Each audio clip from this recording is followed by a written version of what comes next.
Hello friends, सी language की series में आज हम देख रहे हैं लेक्चर 1 का पार्ट 3। आज की क्लास का हमारा ऑब्जेक्टिव है किस तरह से एक प्रोग्राम एग्जीक्यूट होता है और हम सी लैंग्वेज की मदद से सॉफ्टवेयर कैसे बनाएं। इस स्लाइड को देखिए, इसमें आपको अपने कंप्यूटर के अंदर 3 इम्पॉर्टेंट हार्डवेयर नज़र आ रहे हैं। लेफ्ट में प्रोसेसर दिखाई दे रहा है जिसके अंदर आपको memory unit, control unit and arithmetic and logic unit दिखाई दे रहा है। बीच में है रैम, राइट मोस्ट में है हार्ड डिस्क। जब एक प्रोग्राम एग्जीक्यूट होता है, रन कराते हैं, तो क्या क्या होता है इन हार्डवेयर्स के साथ, ये हमको आज समझना है। मान लीजिए, जैसे कि हमने लास्ट क्लास में समझा था, अगर किसी ने पिछला लेक्चर नहीं देखा है तो वो लेक्चर 1 का पार्ट 2 ज़रूर देखें, जिसमें हमने पढ़ा था कि सॉफ्टवेयर का मतलब होता है EXE फाइल। अगर आपको किसी को सॉफ्टवेयर देना है, आपने सी लैंग्वेज में प्रोग्रामिंग करी है, सॉफ्टवेयर बनाया है, तो आप अपने क्लाइंट को, कस्टमर को क्या देंगे? एक EXE फाइल देंगे, यानी EXE फाइल ही आपका सॉफ्टवेयर है। अब वो सॉफ्टवेयर चलाएगा कैसे? तो सबसे पहले तो जो आपने फाइल उसे दी है, दैट इज़ EXE फाइल, और ये फाइल उसने अपने कंप्यूटर की हार्ड डिस्क में स्टोर कर लिया। इसको हम बोलेंगे कि उसने अपने कंप्यूटर में फाइल को सेव किया है। अब जब वो इस प्रोग्राम को चलाना चाहता है तो इस पर करेगा डबल क्लिक, और जैसे इस पर डबल क्लिक करेगा इसकी एक कॉपी बनेगी और वो कॉपी लोड होगी रैम में। यहाँ ये बात बहुत इंपॉर्टेंट है कि जब भी कोई प्रोग्राम स्टार्ट होता है, सबसे पहले वो रैम में लोड होता है। कोई भी प्रोग्राम रैम में लोड हुए बिना रन नहीं होता, यानी सारे एक्टिव प्रोग्राम्स रैम के अंदर हैं। हार्ड डिस्क से सिर्फ इस प्रोग्राम की एक कॉपी आती है, क्योंकि रैम एक वोलेटाइल मेमोरी है।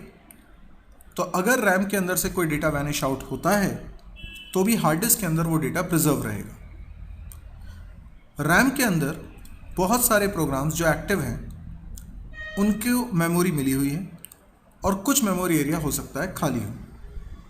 ये ऑपरेटिंग सिस्टम की जिम्मेदारी है कि आपके प्रोग्राम को चलने के लिए मेमोरी का एलोकेशन करवाए।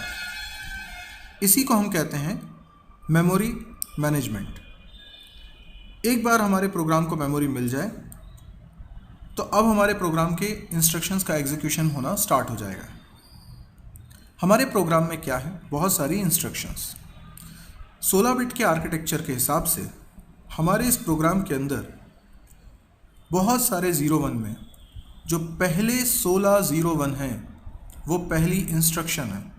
इसी तरह से अगले 16 01 दूसरी इंस्ट्रक्शन, और एक के बाद एक कई सारी इंस्ट्रक्शंस हमारे इस प्रोग्राम में लिखी हुई है। तो एक इंस्ट्रक्शन का साइज फिक्स है 16 बिट्स। अब ये इंस्ट्रक्शंस कैसे एग्जीक्यूट होगी? तो पहली इंस्ट्रक्शन हमारे प्रोग्राम की ये जाएगी प्रोसेसर के पास। प्रोसेसर के अंदर होता है मेमोरी यूनिट, जहाँ पर कई सारे छोटे छोटे मेमोरी डिवाइस होते हैं। ये मेमोरी डिवाइस रजिस्टर्स कहलाते हैं। इन रजिस्टर्स में से एक रजिस्टर होता है इंस्ट्रक्शन रजिस्टर। इंस्ट्रक्शन रजिस्टर में ये इंस्ट्रक्शन जाके स्टोर हो जाएगी। अब 16 बिट आर्किटेक्चर के हिसाब से प्रोसेसर के अंदर जो इंस्ट्रक्शन रजिस्टर होता है वो भी 16 बिट का रजिस्टर होता है। ये 16 बिट 1601 इसी में लिखा है कि क्या करना है कंप्यूटर को। कंट्रोल यूनिट एक सर्किट है प्रोसेसर के अंदर, जिसका काम है इस इंस्ट्रक्शन को पढ़ना, डिकोड करना, समझना कि क्या मीनिंग है। तो वो ALU को सिग्नल देगा कि अभी तुमको ये काम करना है। यानी ALU जो बहुत सारे तरह के कैलकुलेशन करने के लिए जिम्मेदार है, ALU ही वो सर्किट है आपके प्रोसेसर के अंदर जो हर तरह का कैलकुलेशन परफॉर्म करता है। अब ALU अपनी मर्जी से कुछ नहीं करेगा, कंट्रोल यूनिट उससे जैसा बोलेगा वैसा करेगा। पर कंट्रोल यूनिट वो इंस्ट्रक्शन को रीड करने के बाद ALU से कह रहा है कि ALU को क्या काम करना है। ALU इस इंस्ट्रक्शन को एग्जीक्यूट कर देगा और इस तरह से पहली इंस्ट्रक्शन एग्जीक्यूट हो जाएगी। बारी बारी से एक एक करके सारी इंस्ट्रक्शंस एग्जीक्यूट होंगी इसी तरह से, और जब सारी इंस्ट्रक्शन एग्जीक्यूट हो जाएंगी तो हमारा प्रोग्राम एंड हो जाएगा। अभी हमने देखा कि किस तरह से एक सॉफ्टवेयर रन किया जाता है और हार्डवेयर के अंदर क्या क्या चेंजेस होते हैं। अब हम देखते हैं कि ये सॉफ्टवेयर बनाते कैसे हैं। हमें बनाना है एक EXE फाइल, क्योंकि EXE फाइल ही एक सॉफ्टवेयर है। मान लेते हैं कि हमको जो सॉफ्टवेयर बनाना है उसका नाम है sum.exe, पर इस फाइल को बनाने में एक दिक्कत ये है कि ये ऑपरेटिंग सिस्टम डिपेंडेंट लैंग्वेज में है। इसका मतलब अगर ये फाइल DOS ऑपरेटिंग सिस्टम के समझने लायक है तो किसी और ऑपरेटिंग सिस्टम को समझ में नहीं आएगी। तो इस फाइल को अगर मैं बनाता भी हूँ तो प्रॉब्लम ये होगी कि ये केवल DOS पे चलेगी और किसी ऑपरेटिंग सिस्टम पे नहीं चलेगी। तो ये ऑपरेटिंग सिस्टम डिपेंडेंट कोड है। इसीलिए C लैंग्वेज में जब भी सॉफ्टवेयर बनाया जाता है तो सॉफ्टवेयर पर्टिकुलर ऑपरेटिंग सिस्टम के हिसाब से बनता है। तो अगर मैं ये लैंग्वेज सीख भी लूँ 01 की भाषा जिसमें EXE फाइल बनी है, तो प्रॉब्लम ये है कि ये किसी एक ऑपरेटिंग सिस्टम को ही समझ में आएगी, तो मेरे को अलग अलग ऑपरेटिंग सिस्टम के हिसाब से अलग अलग कोडिंग सीखनी पड़ेगी। इससे आसान तरीका हमारे पास ये है कि हम एक आसान सी लैंग्वेज सीखें जो कि है C लैंग्वेज। C लैंग्वेज में हम कोडिंग करेंगे और ये कोडिंग से जो फाइल बनती है इसको बोलते हैं सोर्स फाइल। इस फाइल का एक्सटेंशन .c होगा। ये फाइल में हमने C लैंग्वेज में वो लिखा है जो हमें मशीन से करवाना है, लेकिन ये सॉफ्टवेयर नहीं है, क्योंकि ऑपरेटिंग सिस्टम .exe फाइल को समझता है, .c फाइल को नहीं समझता। यानी ऑपरेटिंग सिस्टम को C लैंग्वेज नहीं आती। तो हमने फिर ये वाली फाइल क्यों बनाई? क्योंकि .exe file operating system dependent थी, उसकी लैंग्वेज सीखना भी मुश्किल थी। लेकिन ये लैंग्वेज हार्डवेयर इंडिपेंडेंट है, तो C लैंग्वेज में प्रोग्राम बनाना आसान है, यूज़र फ्रेंडली वे में, जैसा हम रियलिटी में लिखते हैं। फॉर एग्जांपल मुझे 2 नंबर को ऐड करना है तो मैंने लिखा 2 + 3, वैसे ही लिखा जैसे हम मैथ्स में लिखते हैं। लेकिन अगर EXE फाइल में हमें कोडिंग करनी होती तो वहाँ पे हमें 01 की कुछ कोडिंग लिखनी पड़ती, तो वो हमारे लिए ज़्यादा कन्वीनियंट नहीं होता। इसीलिए C लैंग्वेज में प्रोग्राम बनाना ज़्यादा ईजी है। लेकिन अब ज़रूरत है कि हम इसे सॉफ्टवेयर में तब्दील करें, क्योंकि .c फाइल सॉफ्टवेयर नहीं है। तो इसको हमें कन्वर्ट करने के लिए सबसे पहले चलाना होता है एक सॉफ्टवेयर जिसका नाम है pre processor. Pre processor software क्या करेगा? आपके प्रोग्राम में जितने भी स्टेटमेंट हैश से स्टार्ट हो रहे हैं उनको हैंडल करने का काम इस सॉफ्टवेयर का होता है। ये हम आगे की क्लासेस में पढ़ेंगे कि हैश से स्टार्ट होने वाले सिंबल, हैश से स्टार्ट होने वाले स्टेटमेंट्स वो क्या काम के लिए बने होते हैं। हमारे प्रोग्राम में जितने हेडर फाइल्स का जिक्र होता है वो हेडर फाइल्स अलग से होती हैं जिन्हें हमने नहीं बनाया है। ये फाइल्स के अंदर का कोड हमारे प्रोग्राम में जुड़ना इम्पॉर्टेंट है। हमने अपने प्रोग्राम में कुछ ऐसी लाइंस लिखी हैं जिसकी वजह से प्री प्रोसेसर हेडर फाइल्स के कंटेंट को हमारे फाइल के कंटेंट में मिक्स कर देता है और एक नई फाइल बना देता है। ये नई फाइल हमारी फाइल जैसी ही है, सिर्फ हैश से स्टार्ट होने वाले स्टेटमेंट्स वहाँ हट चुके हैं और उसकी जगह कुछ और स्टेटमेंट्स आ चुके हैं। तो बेसिकली प्री प्रोसेसर हैश से स्टार्ट होने वाले सभी स्टेटमेंट्स को हैंडल करता है, पर बहुत पॉपुलर स्टेटमेंट्स हैं हैश इंक्लूड वाले, जैसे हमने लिखा हैश इंक्लूड stdio.h। तो ये एक कमांड है जिसका मतलब है कि हेडर फाइल stdio.h के अंदर जो भी कंटेंट है उसको प्रोग्राम में जोड़ दो।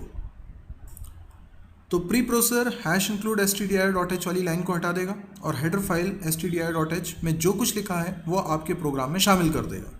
जिस तरह से वो कोड इंक्लूड हो गया जो हेडर फाइल में लिखा हुआ है। ये जो फाइल बनी जैसे प्री प्रोसेसर ने बनाया, इसको अब कंपाइलर सॉफ्टवेयर की मदद से हमें करना है ट्रांसलेट। कंपाइलर जो हमारे प्रोग्राम को ट्रांसलेट करके एक नई फाइल बना देगा जिसको हम बोलते हैं ऑब्जेक्ट फाइल। ये ऑब्जेक्ट फाइल किसी पर्टिकुलर ऑपरेटिंग सिस्टम के हिसाब से बनी है।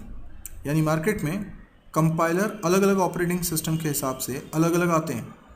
कोई कंपाइलर आपके कोड को डॉस के हिसाब से कन्वर्ट करेगा तो कोई कंपाइलर लिनक्स के हिसाब से कन्वर्ट करेगा। कंपाइलर ने जो फाइल बनाई है इसको ऑब्जेक्ट फाइल बोलते हैं, इसका एक्सटेंशन .obj। नोटिस करने वाली बात यह है कि जो नाम हमने अपनी फाइल का रखा था, कंपाइलर नाम वही रखेगा इस फाइल का भी। इसके बाद हमें ज़रूरत पड़ती है लाइब्रेरी फाइल्स की, क्योंकि ऑब्जेक्ट फाइल में बहुत कुछ ऐसा लिखा है जो ऑपरेटिंग सिस्टम नहीं समझ पाएगा और उनका मीनिंग लाइब्रेरी फाइल में पहले से लिखा हुआ है। इसको कुछ यूँ समझें कि मान लीजिए आप इंग्लिश की एक बुक लेके आते हैं और उसको रीड करते हैं, पर हो सकता है उसमें कुछ ऐसे शब्द मिले जिनका अर्थ आपको नहीं मालूम, तो आप डिक्शनरी का इस्तेमाल करते हैं। बिल्कुल वैसे ही ऑपरेटिंग सिस्टम को ऑब्जेक्ट फाइल में जिन शब्दों का अर्थ समझ में नहीं आएगा उनका अर्थ लिखा हुआ है पहले से लाइब्रेरी फाइल के अंदर।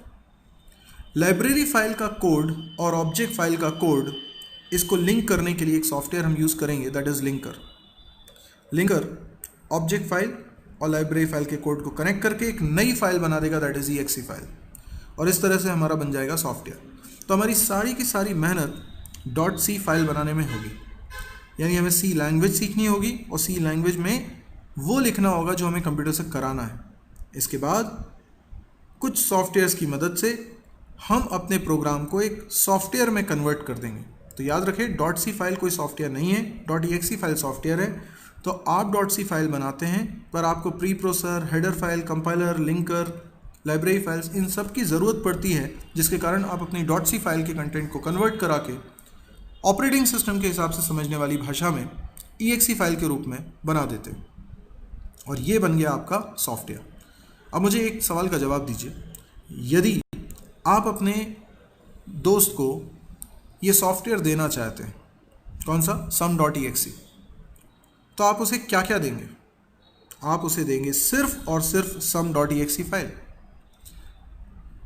क्या आपके उस दोस्त के कंप्यूटर में कंपाइलर सॉफ्टवेयर की ज़रूरत होगी? हो सकता है आप में से कुछ लोग ये सोचें कि यस, कंपाइलर की ज़रूरत होगी, लेकिन sum.exe फाइल को चलाने के लिए कंपाइलर की ज़रूरत नहीं है। कंपाइलर का काम कुछ और है। कंपाइलर का काम हमारे कोड को ऑब्जेक्ट फाइल में कन्वर्ट करना है, लेकिन sum.exe दे रहे हैं हम, तो उसे ना कंपाइलर की ज़रूरत है, ना लिंकर की, ना प्री प्रोसेसर की, किसी सॉफ्टवेयर की ज़रूरत नहीं है। exe फाइल का मतलब होता है एग्जीक्यूटेबल फाइल, तो ये फाइल तो ऑपरेटिंग सिस्टम रन करा ही देगा। आप प्रोग्रामर हैं, आपके पास प्री प्रोसेसर, कंपाइलर और लिंकर होना चाहिए ताकि आप अपने बनाए हुए प्रोग्राम को, जो कि C लैंग्वेज में लिखा है, उसको सॉफ्टवेयर में कन्वर्ट कर सकें। यदि आपको ये लेक्चर्स पसंद आ रहे हैं तो आप इनको शेयर कर सकते हैं अपने दोस्तों से। आप इस चैनल को सब्सक्राइब कर सकते हैं ताकि इससे रिलेटेड और भी लेक्चर्स आप देख पाएँ। Thank you.